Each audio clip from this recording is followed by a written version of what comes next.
So where does, I mean, you've recently, like last year, released a book. So where does that idea come in? Was that like Chris being the marketing brain that he has and your marketing brain just like, hang on, what else can we do with this? Yeah. Well, it kind of started because of COVID-19 and the shutdown.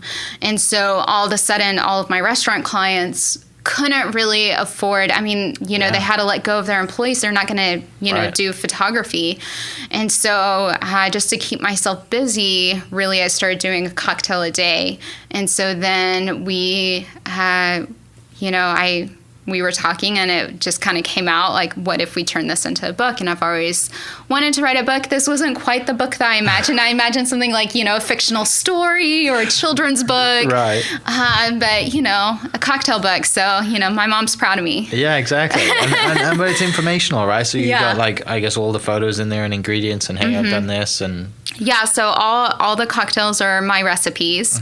All the photos are mine. All the design of the book is mine. And so looking back, I think I would prefer to have more professional people design the book. But I'm really proud of, you know, what I was able to put out in less than a year. Yeah, and it came at a great time, right? For people who are stuck at home and they, you know, they're like, hang on, if I can make this myself, I also enjoy making things, and why not? Right? Yeah. And then you take them through that journey, and I'm sure you get so many messages of people saying, hey, I just made this one, this is so good. And and I really encourage people when they pick up my book to make the cocktails their own. That's the exciting thing about being a home bartender that I think is a little bit easier than doing it professionally, because if you're doing it professionally, handing it off to a customer, if it's bad, then that looks really bad for you and your restaurant, right?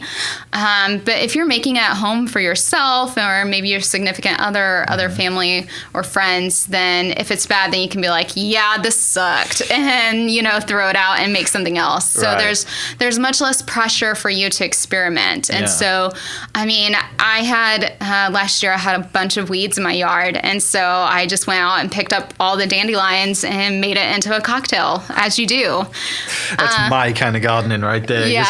That's about as far as the extent of my gardening goes. I'll mow the grass and I'll pick weeds, and I will not do anything else. Well, you know, if you have dandelions that are starting to sprout up and you haven't sprayed any chemicals on them, then you can absolutely make a cocktail. Yeah. God, so awesome.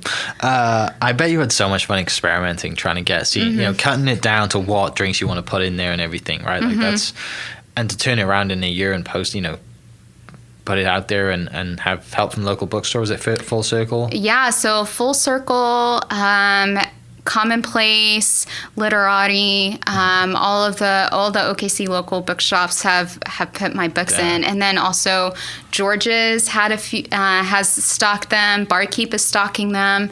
So I've just had incredible support from the local community. Yeah.